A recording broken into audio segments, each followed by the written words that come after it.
नमस्कार, मैं नील को अपने चैनल स्ट्रीम पर तमाम विद्यार्थी तमाम भाइयों बहनों का हार्दिक स्वागत करता हूं। आप सभी को प्रकाश का परावर्तन का वस्तुनिष्ठ प्रश्न परीक्षा मिसाइल आप सभी को मिल रहा है।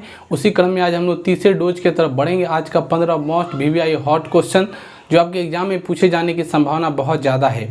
तो बिना समय गए हुए हम लोग क्वेश्चन की तरफ बढ़ते हैं जो इस प्रकार है। और सबसे पहला सवाल जो कहता है बाबू कि एक गोलीय दर्पण की फोकस दूरी 12.5 सेंटीमीटर तो उसकी वक्रता त्रिज्या क्या होगी। देखिए, फोकस दूरी को हम लोग F से सूचित करते हैं और वक्रता त्रिज्या को R से सूचित करते हैं। फार्मूला होता है R बराबर 2F।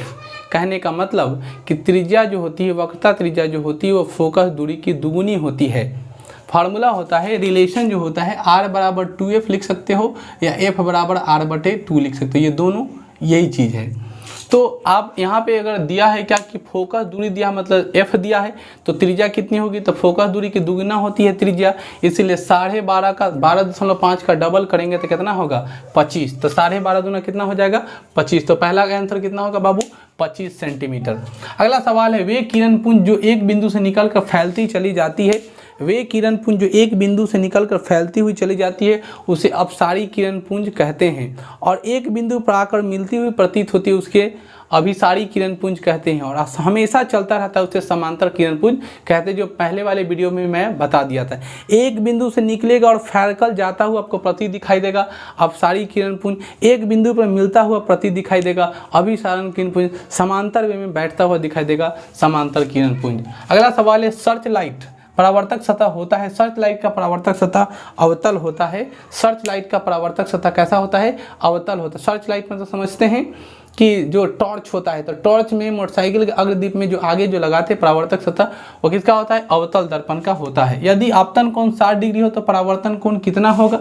500 पर बोल चुका हूँ, जिस एंगल से जो कुछ आता है उसी एंगल से परावर्तित होकर चला जाता है, यानी आपतन कोण के बराबर परावर्तन कोण होता है जो परावर्तन का दूसरा नियम कहता है। तो अगर आपतन कोण का वैल्यू 60 डिग्री होगा तो परावर्तन कोण का भी वैल्यू कितना डिग्री होगा, 60 डिग्री होगा।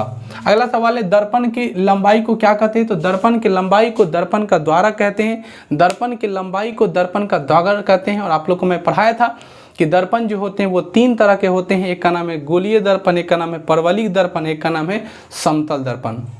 समतल दर्पण, गोलीय दर्पण, परवलिक दर्पण। गोलीय दर्पण के 2 भाग होते हैं, अवतल दर्पण और उत्तल दर्पण, जो मैं आप सभी को पढ़ाया था। अब इसके बाद में आगे जब बढ़ूंगा, एक्सप्लेन जब करूंगा तो फिर हमको मालूम चला कि आखिर अवतल दर्पण का एक्सपेंसिव क्या है, अवतल दर्पण का क्या क्या उपयोग करते हैं, उत्तल दर्पण का उपयोग क्या करते हैं, तो मैं पढ़ा दिया था। अवतल दर्पण का उपयोग हम लोग मोटरसाइकिल के हेडलाइट में करते हैं, स्ट्रीट लाइट में करते हैं। अवतल दर्पण को हम हजामती दर्पण के रूप में भी करते हैं। अवतल दर्पण का उपयोग आँख, कान, नाक, गले के इलाज के लिए भी करते हैं। जब बात करें उत्तल दर्पण का, उत्तल दर्पण का उपयोग गाड़ी, मोटरसाइकिल के साइड मिरर के रूप में करते हैं। उत्तल लेंस का उपयोग दूर की वस्तुओं को छोटा साफ सा प्रतीत दिखाई देने के लिए करते हैं। उत्तल लेंस के उपयोग, उत्तल दर्पण का उपयोग हम लोग काल्पनिक प्रतिबिंब और उल्टा प्रतिबिंब प्राप्त करने के लिए करते हैं।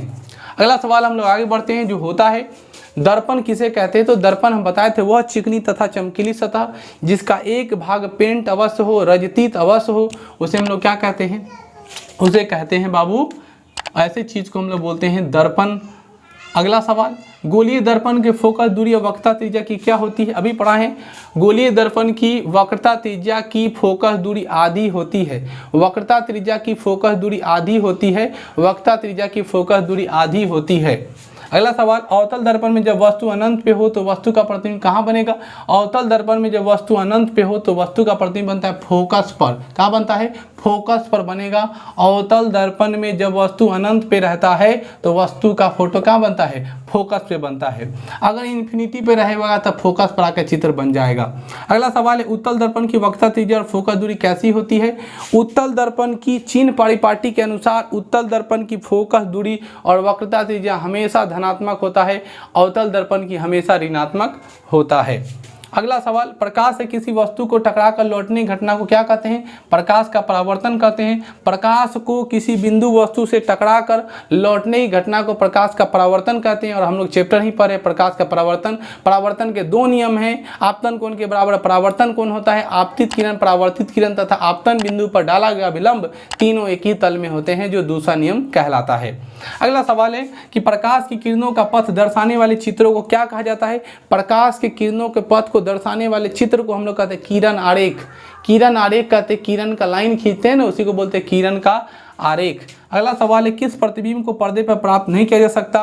तो आभासी प्रतिबिंब जो होता है उसको हम लोग पर्दे पर प्राप्त नहीं कर सकते, काल्पनिक प्रतिबिंब को पर्दे पर प्राप्त नहीं कर सकते, आभासी प्रतिबिंब को पर्दे पर प्राप्त नहीं कर सकते हैं। अगला सवाल है, वैसा किरण पुंज जो एक दूसरे के समांतर हो जाता है उसे क्या कहते हैं? वैसा किरण पुंज जो एक दूसरे के हमेशा समांतर जाता है उसे समांतर किरण पुंज कहते हैं। मैं आप सभी को पढ़ा दिया हूँ।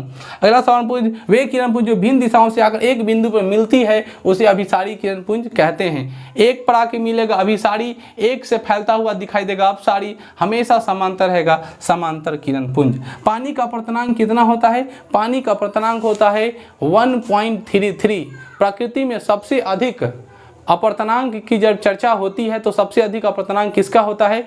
तो सबसे अधिक अपर्तनांक हीरा का होता है जो 2.47 हो 2.57, ठीक है। और जब बात करते हैं हम लोग मिट्टी तेल का होता है 1.44, और बात करें हम लोग जल का, हवा का सॉरी, तो 1.0333 होता है। अगर बात करें हम लोग पानी का तो 1.33 होता है। अपर्तनांक का मतलब होता है प्रकाश को अपने से कितना अलाउ करता है पास होने के लिए।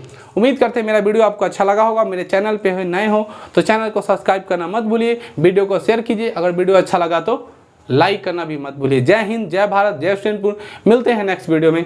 Thank you.